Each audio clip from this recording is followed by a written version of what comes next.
Oke, Zoom banget. Oke, semuanya, selamat malam. Kali ini kita ada webinar.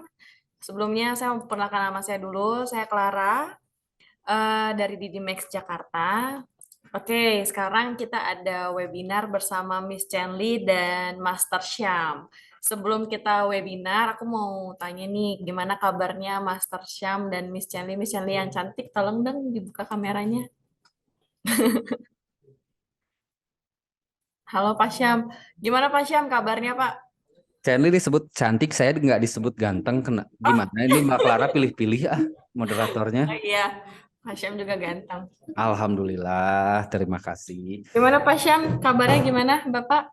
Alhamdulillah selalu sehat, selalu baik-baik saja, dan ya harus selalu profit juga ya. Iya betul. Miss Yanli gimana kabarnya Miss? Alhamdulillah sehat walafiat. Alhamdulillah. Oke, eh, ini kita mau absen dulu ya. Ini yang baru bergabung ada, wow lumayan ya. Sapa-sapa dulu. Ini Bapak Ibu yang di sini nanti kita ada Q&A.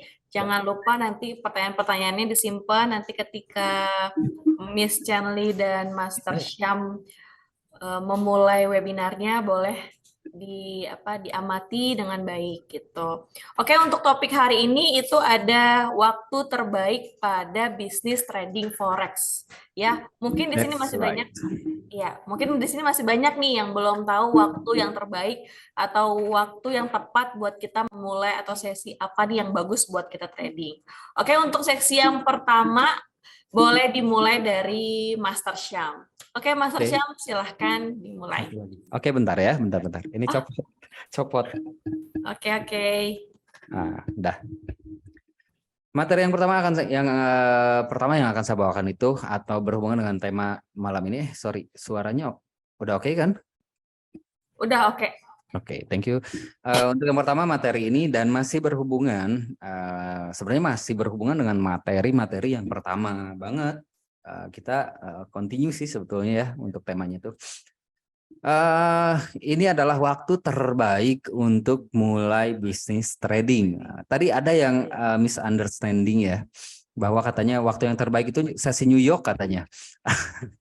Enggak, bukan itu maksud kami, tapi waktu terbaik untuk memulai terjun ke bisnis forex, bukan waktu terbaik buy harus jam berapa, asal harus jam berapa, itu lebih spesifik buat teman-teman yang memang lebih udah paham ya, tapi kita akan lebih kita akan lebih mengutamakan buat teman-teman yang memang masih cukup awam, masih ragu-ragu untuk memulai, masih banyak takutnya. Nah, ini kita akan sedikit menjelaskan, semoga bisa memberikan pencerahan buat Bapak Ibu ya yang menyaksikan. Dan mana slideshow-nya? Nah, mohon izin untuk share screen-nya. Pak Rizka, tolong dibantu untuk share screen-nya gimana ini? Soalnya satu layar bingung saya.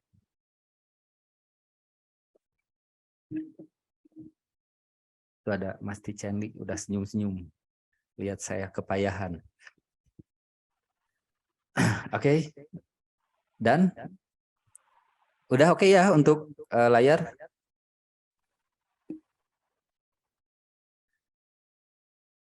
So, di ini dulu kayaknya, di share dulu.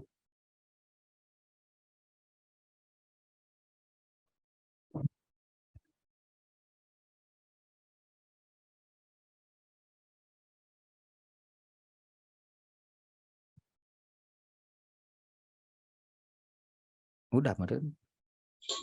Oh ini. Udah ya. Nah ini. Oke, udah muncul ya teman-teman ya. Sorry agak lama. Yang pertama kita punya covernya dulu deh. Waktu terbaik untuk memulai bisnis trading forex. Nah, by Syam DEC, Didimex Education Center ya. Dan ini ada foto saya, siapa yang masukin? Skip. Langsung saja kita ke pembahasannya, langsung ke temanya. Rambutnya aneh juga. Latar belakang kenapa dipilih tema ini gini.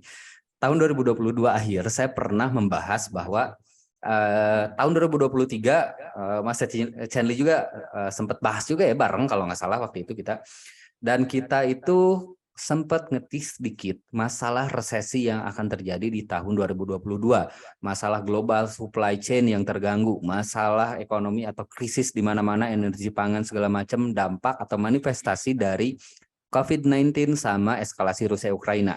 Dan ini adalah produk jadi sebenarnya setengah jadi sih dari apa yang terjadi 2 tahun ke belakang. Itu yang melatar belakangi dipilihnya tema untuk malam ini, karena dari kemarin juga banyak yang masuk, masih banyak yang bingung gitu. Yang pertama ya yang saya sebutkan tadi ya, yaitu kondisi ekonomi secara global. Semua orang tahu kondisi ekonomi secara global saat ini sedang tidak baik-baik saja. Mungkin ada beberapa orang yang concern, yang cukup khawatir juga mengenai kondisi tersebut, tapi tidak untuk seorang trader forex, tidak untuk seorang yang menekuni bisnis forex. Karena kondisi ekonomi lagi down atau lagi thriving sekalipun, kita tetap sama-sama bisa memanfaatkan peluang yang ada di market forex. Karena yaitu tadi, market forex itu transaksinya atau peluangnya itu 2 arah. Atau yang biasa disebut itu adalah two ways opportunity. Jadi kita bisa manfaatin ketika sedang seperti ini juga gitu. Jadi yang melatar belakangnya yang pertama adalah kondisi ekonomi secara global. Dan yang kedua, nanti juga kita akan melihat benar nggak sih di market forex yang terjadi di grafik aktual memang seperti yang saya jelaskan ini gitu. Yang kedua itu tentu saja dari dulu sampai sekarang ini tidak berubah ya. Masih banyak yang menjadikan trading forex ini menjadi side income-nya atau bahkan menjadi income utamanya. Masih banyak yang mengandalkan trading forex, termasuk saya. Saya itu kebalik, kalau Bapak Ibu sekalian mungkin terjun ke market forex itu adalah untuk mencari sampingan ya, mencari penghasilan tambahan. Kalau saya trading forex yang menjadi penghasilan utamanya. Ruang lingkup saya itu udah di dunia trading semua. Karena saya juga udah pernah nyoba konvensional juga, dan alhamdulillah yang terakhir pun sama, gagal juga. Karena hari ini launching, besoknya udah COVID gitu. Next, perkembangan teknologi dan bisnis tahun 2023. Nah, kita mau tidak mau ya, yang namanya perkembangan teknologi, baik itu di bidang yang lain, apalagi di sini adalah bidang bisnis, semakin sini itu semakin maju ya, semakin high tech, semakin mengandalkan dunia-dunia teknologi seperti ini. Dan ya ini juga yang paling melatar belakangi dipilihnya tema untuk malam ini, yaitu waktu terbaik untuk melakukan transaksi atau untuk terjun ke market forex. Mungkin Bapak Ibu juga tahu ya, 5-10 tahun ke belakang dan hari ini, coba deh lakukan yang namanya komparasi. Jangan jauh-jauh, handphone aja. Yang dulu mungkin 10 tahun ke belakang, handphone itu paling paling bagus, kerja sampingannya itu paling buat kalkulator atau buat main game, gamenya pun masih yang kayak ular-ular kayak gitu ya. Sekarang handphone udah bisa menggantikan laptop atau PC. Itu adalah salah satu bukti perkembangan teknologi yang nggak akan bisa ditolak oleh siapapun. Dan perkembangan teknologi ini tentu saja merangkul bisnis juga, sektor bisnis juga gitu kan. Jadi mau tidak mau konversi energi itu pasti ya, konversi dari mulai kayak konvensional ke digital itu udah pasti. Itu opini saya pribadi. Konversi dari semua bidang, konversi secara teknologi dari konvensional ke yang teknologi yang lebih maju itu pasti. Jadi buat saya variabelnya itu bukan jika, tapi kapan konversi teknologi itu terjadi. Nah, dan di sini kalau kita lihat tahun 2023 itu sudah semakin banyak orang yang memahami apa itu forex, bahkan nggak terbatas usia ya. Kalau sekarang, kalau dulu tuh mungkin cuman beberapa kalangan aja yang menengah ke atas. Tapi sekarang itu hampir semua kalangan sudah mengenal forex dan sudah banyak yang terjun ke market forex. Gitu. Jadi inilah yang melatar belakangi, yang utamanya. Yang pertama adalah kondisi ekonomi secara global, yang kedua ini sangat bisa menjadi side income atau bahkan menjadi penghasilan utama, yang biasa disebutnya itu adalah trading for living. Kata orang itu adalah kasta tertinggi dari seorang trader, dan memang saya setuju. Dan yang ketiga adalah perkembangan teknologi dan bisnis di tahun 2023. Yang mau tidak mau ini udah bukan variabelnya, udah bukan bagaimana jika, tapi kapan. ini akan terjadi dan sekarang sudah mulai terjadi. Yang paling simpel aja kita coba cek. Dulu yang namanya belanja itu udah pasti datang ke toko. Coba kita lihat sekarang. Hampir semua kebutuhan kita itu udah disediakan tanpa harus kita datang ke toko. Dari mulai barang elektronik, sekunder, kebutuhan sekunder ya. Primer pun sekarang udah banyak yang udah bisa dilakukan secara online transaksinya. Contohnya kayak misalkan beli kebutuhan pokok kayak beras kayak gitu-gitu itu udah bisa secara online loh. Semuanya udah nggak harus datang ke toko lagi. Bahkan yang paling terbaru ada mungkin belum terlalu booming ya, tapi di beberapa kota lain termasuk Medan yang paling saya lihat paling luar biasa itu ada yang sampai beli sayuran pun itu udah bisa secara online diantar ke rumah. Itu adalah hal-hal tersebut itu menjadi bukti kalau yang namanya perkembangan teknologi itu mau tidak mau pasti akan terjadi. Dan kalau kita tidak mengenal atau tidak mau mengikuti, ya sorry ya, mohon maaf, sudah pasti akan tenggelam, susah untuk berkembang kalau kita tidak mengikuti perkembangan teknologi. Dan trading forex ini pun sama, ketika awal muncul tidak langsung seperti ini, tidak sesimpel ini. Dulu itu masih ribet, masih buy phone, DQ segala macam kayak gitu ya. Sekarang udah enak banget. Dan itulah kenapa sekarang itu lebih banyak orang yang terjun ke market forex. Jadi ya bisa dikatakan bahwa trading forex itu sekarang udah sangat-sangat simpel dan mudah untuk dilakukan.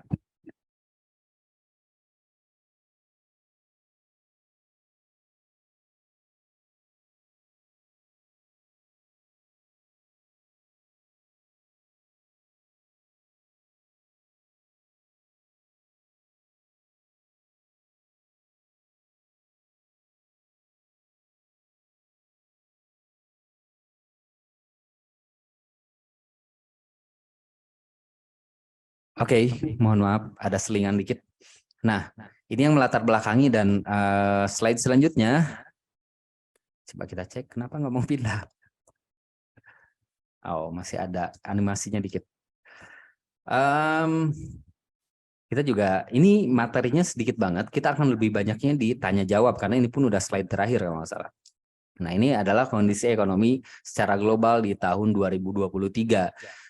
Dampak pandemi dari yang paling kerasa itu 2020 sampai 2022 itu masih kerasa banget itu kejadiannya. Tapi setelah itu barulah hasil jadinya. Inilah kondisi sekarang setelah pandemi, dampak dari pandemi yang terjadi.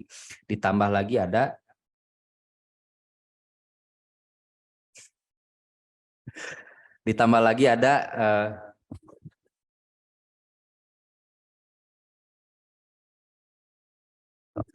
Ditambah lagi ada yang namanya eskalasi Rusia dan Ukraina. Itu pun memperburuk kondisi yang memang dampak pandemi. Pandemi pun belum beres, sebetulnya bukan berarti udah beres. Belum ya, belum beres. Diperparah dengan eskalasi Rusia dan Ukraina atau Ukraina. Itu juga membuat kekacauan, membuat global supply chain terganggu, membuat krisis pangan energi di negara-negara Eropa dan Amerika gitu kan. Ya intinya itu memperparah atau membuat kondisi ekonomi secara global itu menjadi jauh lebih buruk lagi. Udah dihajar pandemi, dihajar lagi sama isu geopolitik ini. Dan next, tingkat inflasi yang tinggi ini sebenarnya dampak dari yang terjadi dua hal yang di atas, yaitu pandemi 2020-2022 dan eskalasi Rusia Ukraina. Akhirnya krisis pangan energi di mana-mana, global supply chain yang terganggu, banyak perusahaan-perusahaan besar sekalipun tutup, ada yang bangkrut, ada yang layoff, ada yang sampai nggak bisa buka lagi, bahkan ada yang ditutup secara paksa gitu kan. Itu adalah dampak yang terjadi gitu. Dan inflasi yang tinggi ini menjadi puncak permasalahan.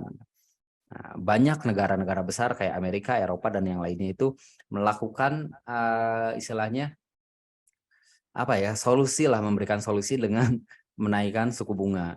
Nah, sebenarnya inflasi yang tinggi itu, saya bahas dulu ya, inflasi yang tinggi itu sebenarnya adalah awalnya banget itu karena pandemi tahun 2020 sampai 2022.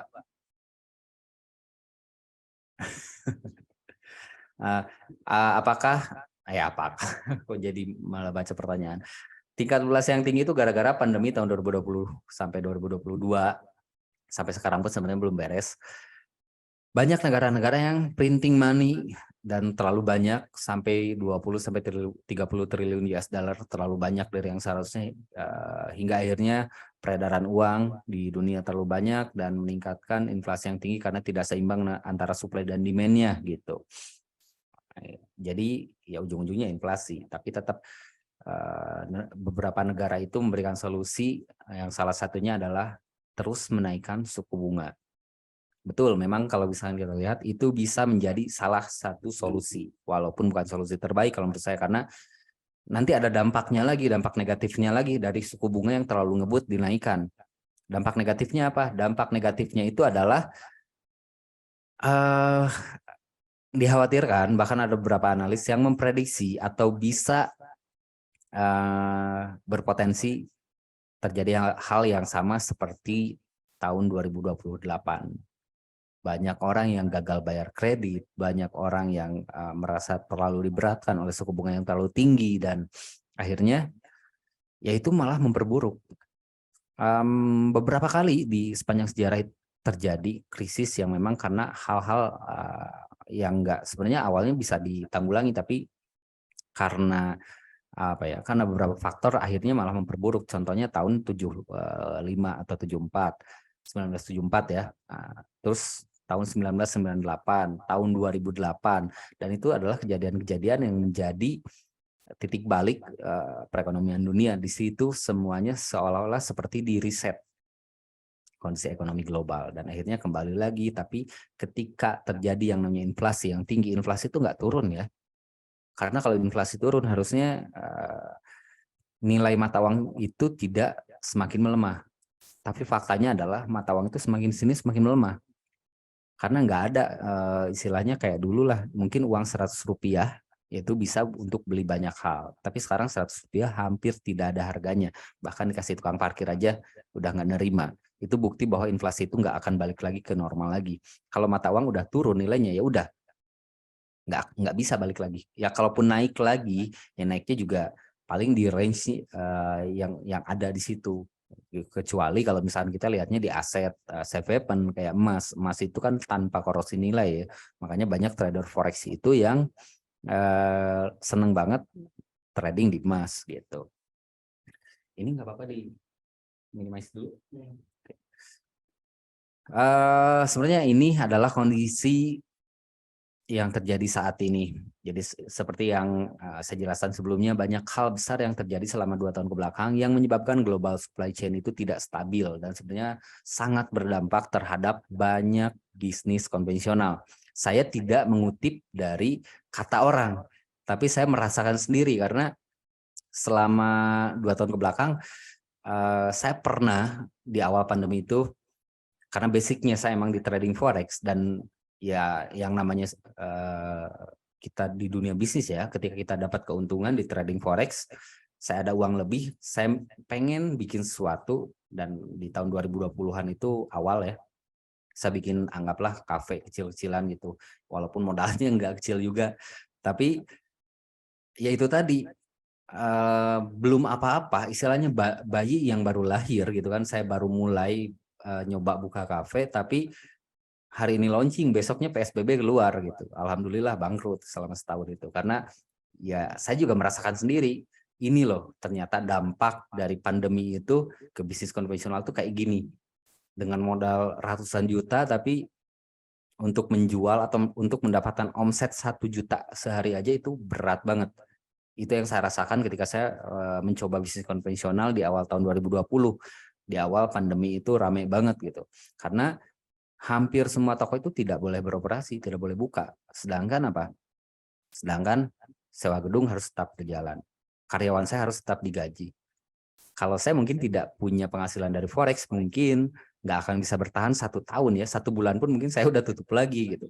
Tapi karena saya punya kewajiban, ada beban moral juga, saya nggak mungkin tiba-tiba karyawan-karyawan yang udah saya hire tiba-tiba suruh pulang lagi. Apalagi banyak yang dari luar kota, dari daerah. Kan kasihan juga gitu kan. Saya targetnya waktu itu cuman minimal bertahan 1 tahun biar ngasih space buat mereka untuk prepare. Dan ternyata benar, pandemi COVID ini kan 2022 aja masih rame banget, masih lumayan rame lah gitu. Dan intinya itu yang saya rasakan ketika saya terjun ke bisnis konvensional. Mungkin ya tidak semua bisnis konvensional kena dampaknya. Dan saya hanya menceritakan apa yang saya alami, bukan kata orang. Tapi saya juga banyak mensurvei rekan-rekan saya juga yang bekerja atau punya usaha di konvensional, memang rata-rata bisa dikatakan 9 dari 10 itu mereka kena dampak negatif dari pandemi COVID. Pandemi COVID sekarang udah beres. Nah, tapi kok nggak bisa balik lagi ke semula? Kenapa? Karena ternyata selama pandemi COVID itu banyak teknologi yang menjadi kebiasaan, yang digunakan dan menjadi kebiasaan. Contoh kayak WFH, work from home ya. Sampai sekarang sebenarnya udah boleh kan untuk bekerja di office lagi, tapi masih banyak orang-orang yang memilih dan perusahaan-perusahaan yang memilih untuk mempekerjakan karyawannya dari rumah, yang bisa dilakukan di rumah. Tujuannya apa? Untuk memperkecil cost. Nah, itu dampak yang lebih jauh lagi. Intinya sekali lagi banyak banget termasuk yang saya rasakan bisnis konvensional itu terdampak. Apalagi selama pandemi itu, selama 2 tahun kebelakang banyak perubahan sistem apalagi secara teknologi di hampir semua bidang bisnis. Kayak dulu mungkin kita jual beli itu cuma bisa pakai cash doang. Sekarang udah tanpa uang cash udah bisa belanja. Kayak contohnya kita pakai kartu flash aja udah bisa untuk bayar di minimarket gitu. Dan saya pribadi sampai sekarang itu jujur aja udah jarang banget pegang uang secara cash. Hampir semua kebutuhan saya itu udah bisa dibayar atau dicukupi dengan tanpa uang cash. Hampir semua. Kecuali ya bayar kayak tukang parkir itu belum bisa untuk pakai ATM atau debit ya. Nah, dan inilah sekali lagi yang melatar belakangi kenapa dipilih tema waktu yang tepat untuk trading forex. Hubungannya apa? Kondisi ekonomi global saat ini dengan waktu yang tepat. Justru gini, dengan kondisi ekonomi global yang seperti saat ini, yang mana konvensional itu yang paling banyak kena dampak negatifnya, dan kondisi teknologi yang semakin canggih, inilah waktu yang tepat untuk melakukan terjun ke market forex. Kenapa? Karena market forex itu banyak banget kelebihannya yang saya rasakan. Ini opini saya secara pribadi, kalau ada yang tidak setuju nggak apa-apa.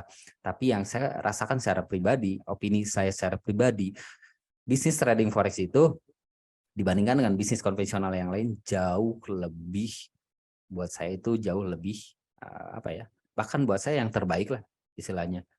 Berbeda banget dengan bisnis konvensional yang lain, karena di bisnis konvensional yang lain itu tidak bisa seenak ini, tidak bisa sefleksibel ini, dan peluang keuntungannya menurut saya yang saya rasakan ya, itu jauh. Peluang keuntungannya jauh dibanding dengan bisnis konvensional, dan tingkat kerugian justru saya itu berbeda dengan kebanyakan orang. Kalau orang-orang kebanyakan bilang trading forex itu resikonya tinggi, justru buat saya bisnis trading forex itu yang paling bisa dibatasi kerugiannya. Kalau yang teman-teman yang udah terjun pasti tahu kan ada fitur yang namanya stop loss. Di bisnis konvensional kayak contohnya saya buka kafe hari ini, besoknya PSBB keluar, itu kan rugi tiap harinya. Tapi apakah saya bisa pasang stop loss itu? Nggak bisa. Karena karyawan tetap harus dibayar, gedung harus tetap dibayar, kebutuhan harus tetap berjalan, operasional segala macam.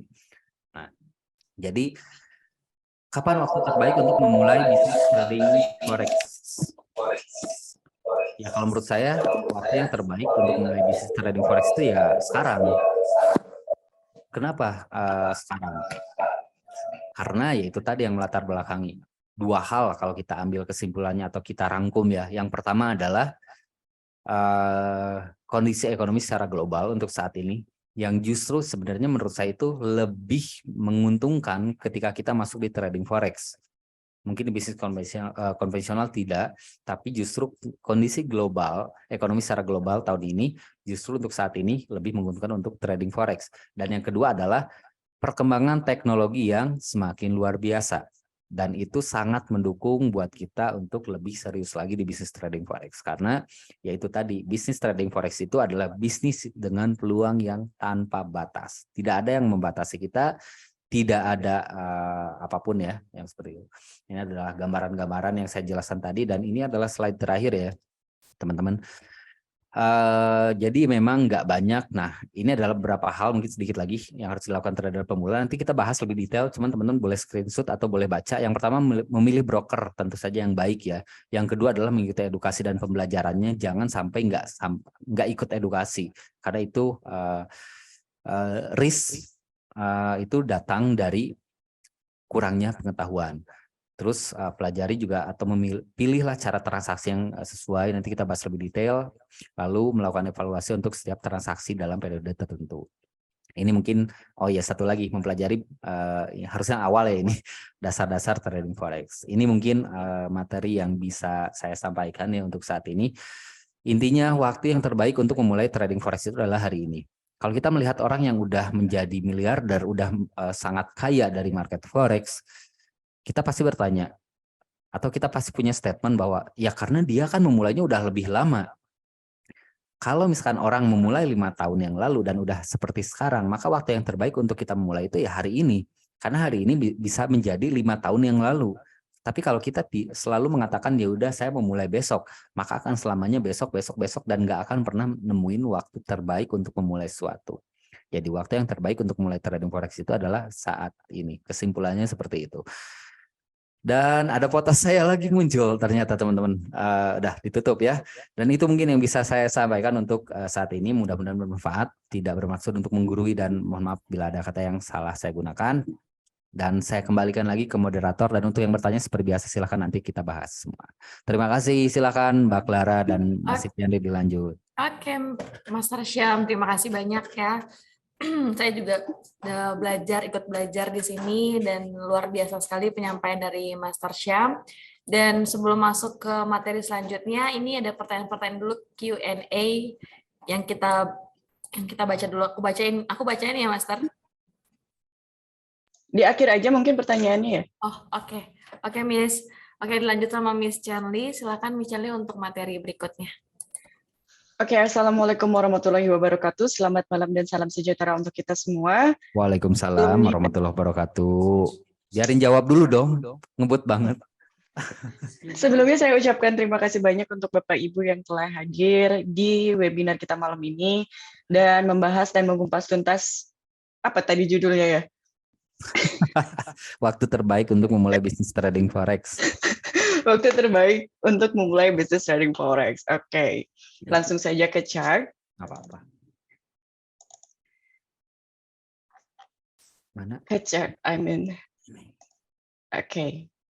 Muncul. Saya enggak mau cek. Oke, rada agak nge-lag ya. Mana? Sebentar. Oh, nggak bisa berarti lagi ini. Oke, dan ini adalah analisa peluang forex tahun 2023. Seperti judul webinar malam ini, peluang apa Master Syam? Waktu terbaik untuk memulai bisnis trading. Waktu terbaik untuk memulai bisnis trading forex. Sebenarnya dari zaman dulu sampai sekarang, peluang keuntungan dalam bisnis trading forex ini tanpa batas. Semua waktu untuk kita transaksi dan berinvestasi di bisnis trading forex itu adalah waktu yang baik. Yang harus Bapak Ibu perhatikan terlebih dahulu itu adalah tentang gejolaknya harga atau fluktuatifnya harga, di mana kita bisa memanfaatkan hal itu untuk mendulang profit. Nah, dari mana asalnya gejolak harga atau pergerakan harga itu? Tidak luput dari yang namanya analisa fundamental dan juga news-news yang terjadi di belahan dunia manapun yang berpengaruh terhadap suatu mata uang negara tersebut ataupun yang menjadi aset safe haven investasi-investasi di bisnis trading forex ini. Analisa peluang forex tahun 2023. Oke, pembahasan kita itu adalah ada yang poin pertama tentang resesi, kedua tentang perang Rusia dan Ukraina yang berkelanjutan, ketiga peluang keuntungan tanpa batas, dan keempatnya adalah best education forex. Oke, resesi seperti yang Bapak Ibu tahu ya, resesi kemarin sudah terjadi. Katanya resesi itu akan terjadi di awal 2023. Dan mungkin dirasakan untuk beberapa sektor, tapi tidak untuk trading forex. Karena kenapa? Trading forex itu mau harganya naik atau turun, mau resesi terjadi atau tidak, kita bisa memanfaatkan peluang keuntungan dengan cara mengikuti pergerakan harga tersebut. Kalau mau naik ya berarti buy, kalau mau turun berarti sell. Itulah simpelnya bisnis trading forex. Jadi tidak ada efek yang begitu buruk terhadap bisnis trading forex karena kita bisa memanfaatkan peluang kenaikan dan penurunannya sesuai dengan teknikal dan fundamental yang terjadi pada saat itu. Dan 2023 ini, next. Dan seperti yang Bapak Ibu bisa tahu ya, kalau udah pada tahu ya kalau resesi ini, yaudah aku baca. Resesi global merupakan penurunan ekonomi yang berkepanjangan di seluruh dunia.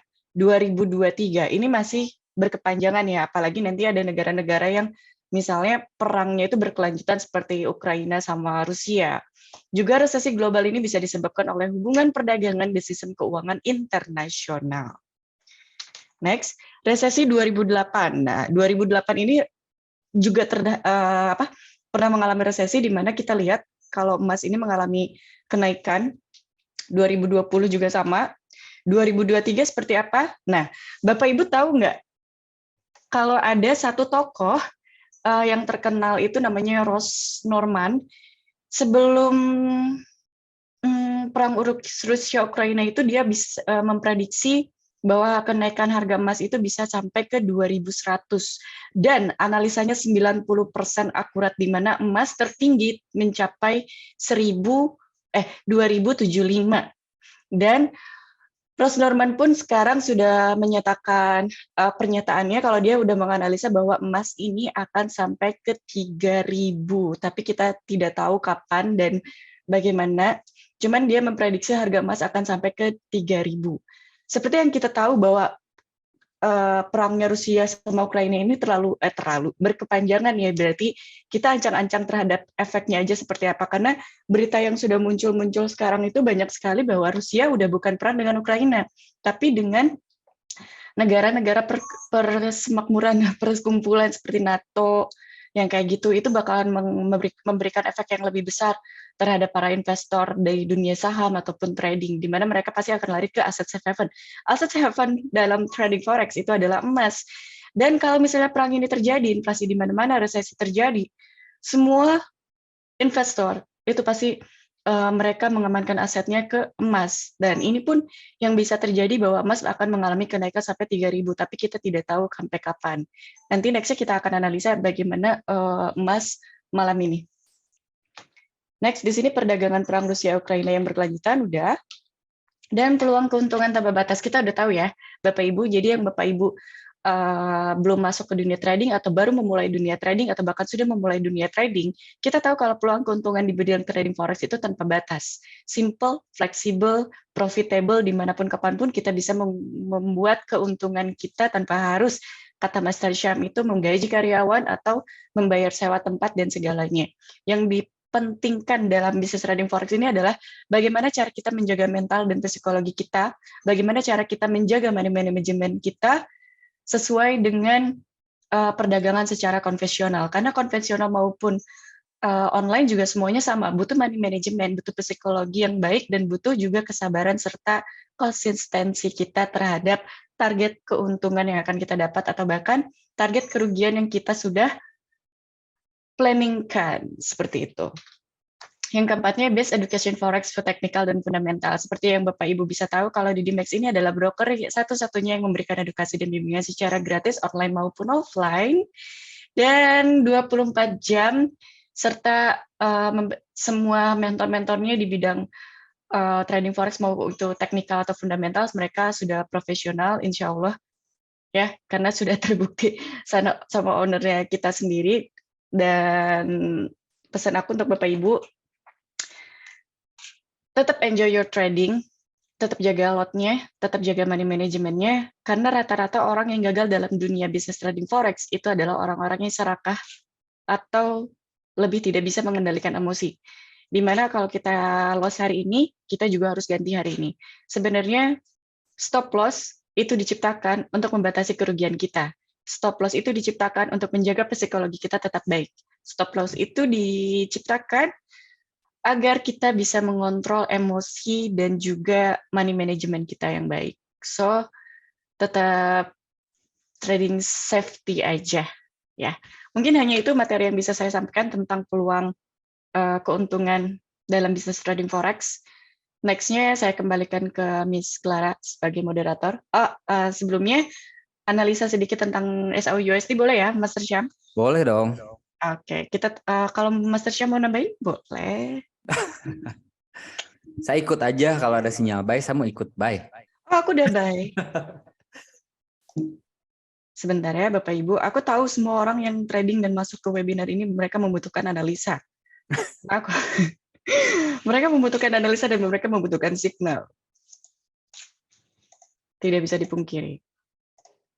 Oke. Nah, ini berantakan ini. Oke. Nah, untuk Bapak Ibu dan yang terpenting untuk Bapak Ibu ini adalah ciptakan sistem trading yang memang sesuai dengan Bapak Ibu. Kalau Bapak Ibu suka scalping, berarti Bapak Ibu harus menggunakan teknik yang memang cocok untuk scalping dan sudah ada backtest-nya seperti apa. Tapi kalau Bapak Ibu pengen tradingnya santai, aman, nyaman, dan tentram, damai, itu tradingnya di time frame H1 aja, intraday atau day trading, di mana day trading ini pasti transaksinya selesai hari itu karena emang diharuskan kita menggunakan stop loss dan take profit. Nah, untuk analisa sedikit untuk SAU-USD ini, kata Master Syam, ada news ya, betul ya? Ada sih. Ada news yang mengatakan kalau newsnya ini penguatan terhadap USD, betul ya, Master? Ada potensi ya, karena mau ada naik suku bunga. potensi. Masih ada potensi, Betul. ada potensi, betul. Masih ada potensi. Tapi secara teknikal, SAU-USD ini sudah melakukan koreksinya dari kenaikan di 1948, sideways antara 1935 sampai 1919. Yep. Ya. Dan tujuan untuk SAU-USD ini adalah ke support selanjutnya di mana area 1900 dan 1896. Oke. Kalau dari siang dan dari pagi emas ini sudah melakukan penurunannya, biasanya di sesi Amerika itu adalah pembalikan arah harganya atau dikatakan sebagai koreksiannya aja.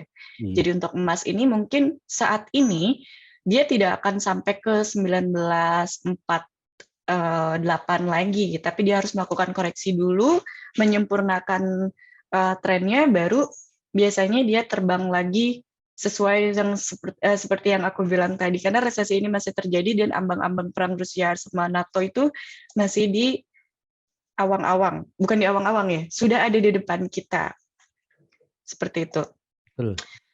Nah, ini adalah support terdekat untuk SAU-USD. Kenaikannya sampai mana? Kenaikannya bisa kita prediksi sampai garis ODP atau open daily price-nya emas untuk hari ini bisa di 1922, tapi prediksi aku dia bisa sampai ke 1935 aja.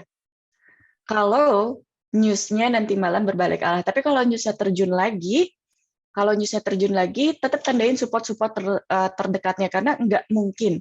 Walaupun ada news high impact saat itu, mereka tidak mungkin langsung terjun menembus beberapa support terkuat. Nggak. Pasti ada yang namanya swing harga, di mana resisten tidak tertembus atau support tidak tertembus, mereka akan berbalik arah untuk cari pijakan dan untuk menembus support atau resisten itu lebih kuat. Biasanya seperti itu. Oke, itu saja analisa untuk SAU-USD hari ini. Signalnya apa? Karena aku udah punya posisi buy dengan target TP 1930. Jadi Bapak Ibu, trading aja setelah news. Nanti newsnya jam berapa ya, Mas? Kalau untuk news malam ini nggak terlalu riskan. High impact. Nggak terlalu high impact, tapi karena kalau menurut saya malah memang setuju sih, karena harga pun udah oversold kan, jadi memang ada banget. Nah itu mulai naik tuh, nah, udah running mungkin ya. Nah, memang naik sih, jadi setuju kalau untuk buy-nya. Di luar news ya. Bapak Ibu silakan tanya sebanyak mungkin yang Bapak Ibu kurang jelas. Karena itu insya Allah udah rame tuh. Aku sama Mas saya bakal jawab. Di Q&A-nya tuh udah rame tuh. Oke, terima kasih Miss Chanli dan Master Syam. Kita langsung lanjut aja ke Q&A-nya. Kita baca dulu dari awal. Ini ada pertanyaan dari Bapak Michael. Apakah bisa memindahkan balance akun demo ke akun live? Boleh dijawab. Nah itu biasanya Mas Chanli yang seneng jawab pertanyaan seperti itu ya. Bapak. Ya kalau secara realnya nggak bisa, Bapak. Bapak ganteng nggak bisa tuh kayak gitu. Tapi kalau misalnya sekarang ada fitur baru di DDMax, di mana kalau misalnya Bapak Ibu trading di broker lain, terus punya floatingan dengan posisi locking, pengen dipindahin ke DDMax itu bisa sekarang. Karena aturannya baru keluar tadi sore. Namanya tuh switch ya kalau nggak salah. Ya. Namanya tuh. Dulu kan nggak bisa. Tadi sore udah keluar aturan baru di mana kalau Bapak Ibu trading di broker lain dengan posisi locking dan pengen pindah ke DDMax, itu tinggal Diproses. pengajuan aja diproses, ada syarat-syarat dan ketentuan yang harus Bapak Ibu sign atau tanda tangan, gitu aja. Oke, terima kasih Miss, Master. Lanjut lagi nih ada dari Bu Alia, sinyal dong Master. Tadi udah ya yang baik itu ya. Udah Oke, sinyalnya. lanjut. Dari Pak Toto, di luar sana live for trading sangat tidak dianjurkan dibandingkan trading for living. Karena saya sudah memasuki usia pensiun, mempunyai banyak waktu untuk memantau chart. Dan trading style saya scalper. Apakah saya salah? Sorry, saya sambil baca ya. Boleh, Pertanyaannya agak Master. panjang nih soalnya. Dari Bapak siapa? Pak Toto. Pak Toto yang, oh ini ya. Di luar sana trading for living sangat tidak. Oke, paham. Izin jawab ya untuk Pak Toto. Sebenarnya kenapa di luaran sana trading for living itu tidak dianjurkan? Mungkin Kebalik. lebih tepatnya gini. Trading for living tidak dianjurkan untuk seorang pemula. Jadi alurnya itu kalau mau trading for living dan rata-rata dari kita kan masih punya kerjaan yang lain nih, jangan ditinggalin dulu. Karena di awal masih sangat wajar kalau misalkan hasil kita masih naik turun. Nah, kalau misalkan kita masih ada kerjaan utama dan hasil trading kita masih naik turun, kita masih ada backup. Kalau misalkan kita langsung ninggalin kerjaan utama, terus kita fokus di trading, tapi ilmu kita belum mumpuni, belum cukup, nanti psikologis kita jadi beban nantinya gitu. Jadi kalau tidak dianjurkan memang iya untuk yang pemula banget. Tapi ujung-ujungnya semua orang pun ujung-ujungnya pengen pasti untuk trading for living, dan target semua orang termasuk saya pribadi itu adalah trading for living. Dan jujur untuk saat ini saya tidak mempunyai bisnis lain selain trading gitu. Oke, Master. Thank you, Master, untuk jawabannya. Oke, next lagi nih ada pertanyaan dari Pak Lutfi. Untuk dampak dari pandemi kemarin, gold mengalami kenaikan. Apakah penurunan sekarang sudah berbentuk reversal atau hanya koreksi? Boleh dijawab. Ini dari dua Miss Chanli perspektif atau- ya. Dari Mas Chanli secara teknikal juga nanti bisa melengkapi juga. Tapi kalau dilihat dari perspektif fundamental, untuk penurunan saat ini betul. Ini adalah biris korektif atau penurunan dalam fase koreksi. Karena sekali lagi, emas itu tahun 2023 sampai dengan 2024 potensinya adalah kenaikan. Jadi kalau menurut saya, opini saya pribadi, variabelnya bukan bagaimana, tapi kapan SAU akan mulai kembali thriving lagi untuk masuk lagi di channel up-nya. Itu secara fundamental. Tapi fundamental itu adalah major trend ya. Kalau minor trend itu masih banyak momen naik turunnya gitu. Oke, Master, thank you. Lanjut lagi, ini ada dari pertanyaan Ibu Fitri. Yang pertama, kapan waktu yang tepat untuk pengambilan posisi buy atau sell? Yang pertanyaan kedua, untuk pemula sistem money management di bisnis trading forex yang baik itu bagaimana? Ini teknikal kayaknya berarti ya. Nah, Mas Chanli nih. Oleh Miss Chanli. Oke, kapan waktu yang tepat untuk pengambilan posisi buy atau sell? Tekniknya dulu mau teknik apa Ibu? Kalau misalnya support resistance berarti kita berfokus pada candle breakout, konfirmasi dan retrace. Support resistance juga of course. Karena kalau misalnya kita udah paham tentang support resistance, candle pembalikan arah harga, disitulah kita bisa ngambil posisi. Yang perlu Ibu pahami terlebih dahulu itu adalah pola candle pembalikan arah, bukan jenis candlenya, tapi pola candle pembalikan arah harga. Seperti candle koreksi, konfirmasi, breakout, breakout, break, dan retrace dari support resistance yang kita tandai. Itu aja. Dan yang keduanya, untuk pemula sistem money management di bisnis trading forex yang baik itu gimana? Modalnya dulu berapa, lalu maksimal lot yang dipakai itu berapa, tetap konsistensi menggunakan SL dan TP ya. Karena lot yang digunakan itu harus sesuai dengan harus 5-10% ketika kita open transaksi dan atau transaksi terbuka dengan besarnya jumlah modal. Itu yang paling aman untuk pemula. Kalau bisa 0,1 aja. Yang penting sedikit profit tapi konsisten, lama-lama jadi bukit. Oke, Miss, thank you. Keren ya quotes-nya ya. Oke, next ini ada pertanyaan lagi dari Pak Darwis, Papua, berarti dari Papua nih. Wow. Mau tanya, apakah kalau kita open posisi di saat ada news itu akan beresiko? Boleh dijawab? Saat ada news ya berhubungan dengan fundamental. Oke, izin jawab untuk Bapak Darwis ya. Jadi Pak Darwis, untuk setiap open posisi itu jelas pasti ada yang namanya resiko. Tapi justru kenapa orang di Forex itu senang banget ketika ada momen news. Karena ada momen news itu pergerakan marketnya jadi lebih gede, lebih kenceng. Tapi dengan resiko yang tetap sama. Itu enaknya. Kenapa tetap sama resikonya? Karena yang namanya trading Forex itu ada fitur yang namanya stop loss. Mau ada news, mau nggak ada news, resikonya tetap segitu. Kalau misalkan kita toleransi ruginya adalah 5 poin atau $50 lah kita anggap. Ya udah segitu gitu. Stop loss itu bekerja secara otomatis fiturnya. Jadi ketika news bergerak tidak sesuai harapan kita, ya udah tetap ruginya segitu. Tapi kalau sekalinya sesuai dengan harapan kita, dengan estimasi kita, ya peluang profitnya berkali-kali lipat daripada yang biasanya. Jadi silakan kalau mau saat ada news, tapi gunakan lot yang sesuai, gunakan lot yang manusiawi, dan gunakan stop loss kalau mau lebih aman. Mantap, Master. Next, ini ada pertanyaan dari Bu Stevi. Yang pertama, apa saja keuntungan jika memulai trading sekarang? Yang kedua, apa saja yang mempengaruhi pergerakan harga Forex? Oke, boleh masih Chanli mungkin ya. Apa saja keuntungan jika memulai trading forex? Banyak banget Ibu, apalagi joinnya di Max, udah ada edukasi, bimbingan, reward tanpa diundi. Kadang kita juga bagi-bagi Mas Antam. Bisa ketemu Mas Chanli juga ya. Tapi sebenarnya adalah keuntungan terbesar dari bisnis trading forex itu adalah pasti profit ya Bapak Ibu ya. Karena bisnis trading forex ini adalah bisnis, di mana bisnis itu pasti kita memulai bisnis itu untuk menambah income untuk mendapatkan income tambahan. Itu sih yang paling penting. Cuman kalau di Max sekali merangkul dayung 2-3 pulau terlampaui. Edukasinya dapat, kitanya pintar trading, money manajemennya diarahin, psikologi tradingnya diarahin juga, profitnya juga dapat. Karena seorang trader untuk menjaga psikologinya, mereka harus sering berdiskusi atau sharing. Bukan tanya tentang signal, tapi sharing, bukan tanya tentang signal. Karena bisa aja aku tiba-tiba kasih buy, Master Sam kasih sell, terus Master Sony kasih buy, Master Widi kasih sell. Bisa aja kayak gitu, ya kan?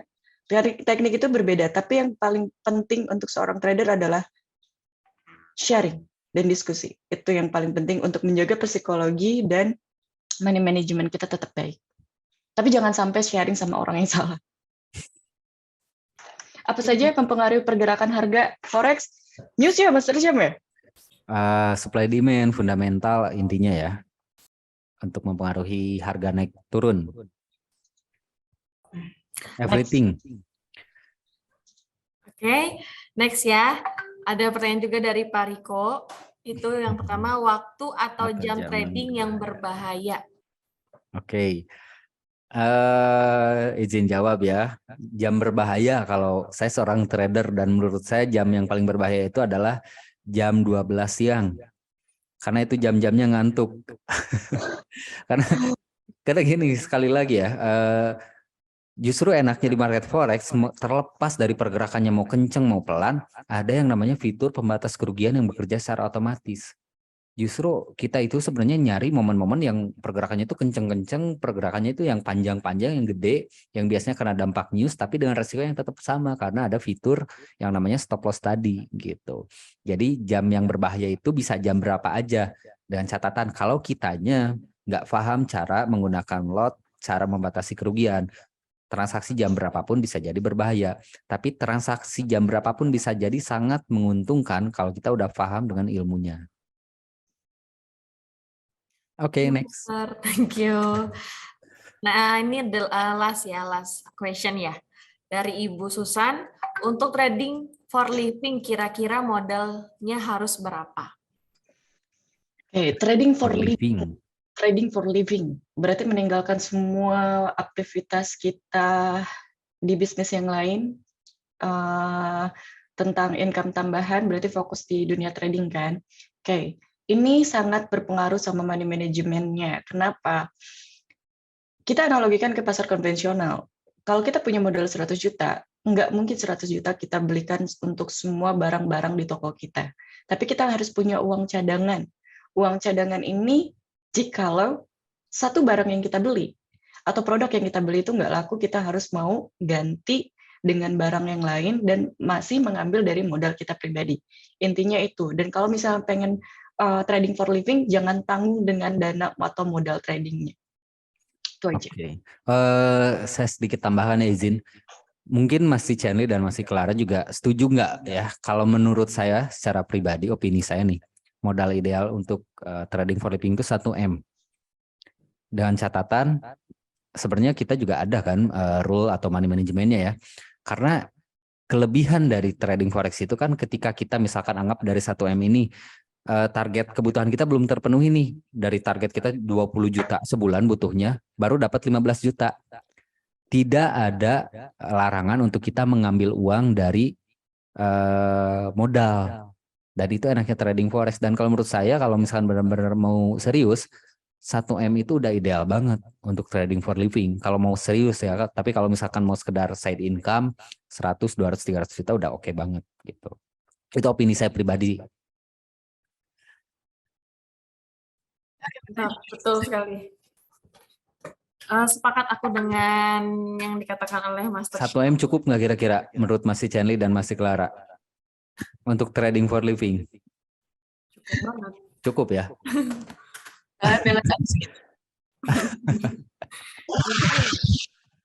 Oke, itu pertanyaan last ya. Udah nggak ada lagi Tapi pertanyaan. luar biasa sih untuk malam ini. Mungkin ada info lebih lanjut. Oh ya, info juga ya. Mungkin banyak juga yang udah tahu. Kita udah ada indeks. Dari kemarin tuh, dari tahun kemarin banyak yang nanyain, di Dimex ada indeks nggak? Kayak Hang Seng, Dow Jones, Nasdaq segala macam. Sekarang udah ada nih. Buat teman-teman yang sering nanyain tuh. Udah bisa ditransaksikan. Silahkan buat teman-teman. Dan buat yang mau join di Dimex untuk dapat edukasi, bimbingan, signal, reward segala macam, itu tinggal hubungi Bapak Ibunya yang mengundang Bapak Ibu ke live Zoom ini untuk info lebih lanjutnya. Ini ada question lagi nih, last. Katanya dari Bapak Grand.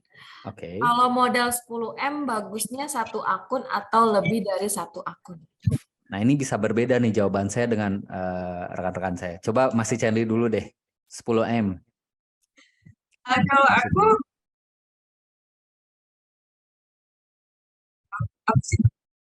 Suaranya agak luplep.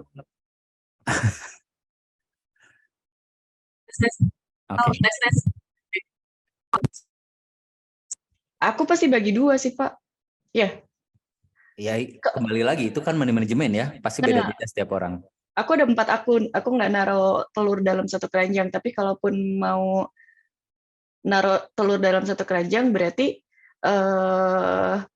Pecah-pecah semua. enggak. Kalau mau naruh 10M dalam satu akun ya itu lebih bagus karena mungkin Lebih si gede ketahanannya ya. lebih gede dan itu juga transaksinya bisa aman, nyaman, tentram, damai, mau ditarik kemana ribuan pip juga asal pakainya 0,1 satu lot Baik, gitu. Mas udah nggak akan MC ya, 1 lot. Iya, itu udah pasti. Cuman kalau aku pribadi nih Bapak Ibu jujur, kalau aku pribadi ada 4 akun di mana masing-masing balance-nya itu berbeda. Ada akun untuk signal, ada akun untuk signal DEJ, ada akun untuk keperluan entertain aku pribadi, ada akun untuk keluarga aku. Nah, itu yang dipisah-pisah. Tapi itu sebenarnya kembali ke money management masing-masing ya, karena money management saya pun udah berbeda. Karena kalau saya dengan 10M, saya kemungkinan cuma di split jadi 2 akun doang. Kenapa? Karena saya itu kan basically fundamental, swing trade kan, jangka panjang. Tapi hariannya pun tetap ada dengan rule 3 candle atau yang lainnya. Jadi kalau saya pribadi itu lebih di split ke 2 akun. Kembali lagi ke Bapak Anonymous, siapa? Nggak ada namanya ya. Grand. Di saya nggak ada. Oke, itu aja. Ada Nasdaq nggak 100 kah? Ada kah? Ada. Nasdaq kurang lebih kalau nggak salah ya, ada 7 produk IDX di kita sekarang. Nasdaq, Hang Seng, SP, apalagi ya tadi itu Dow Jones kalau nggak salah. Gitu. Nanti kita ada edukasi khususnya juga untuk Nasdaq, untuk IDX-nya. Ini ada lagi. Halo Bapak. Ini ya, ada lagi pertanyaan terakhir. Modal ideal untuk trading forex berapa ya, Pak? Dari Bapak Lubis, bukan terakhir loh, ini ada lagi di bawahnya. Oh iya. Boleh Mbak Mas Tijanli, berapa tuh kira-kira idealnya? Itu Mas Lutfi nanyanya yang udah ditanyain di atas. Enggak, Pak Lubis Lubis. Oh, atasnya.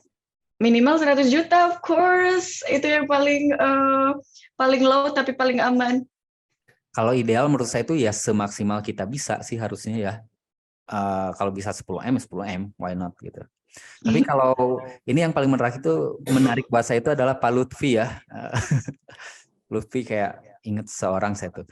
Untuk untuk dampak dari pandemi kemarin, sebenarnya itu udah terjawab ya Pak Lutfi. Nanti juga ada rekamannya kok bisa di playback di YouTube. Pak Lutfi ya.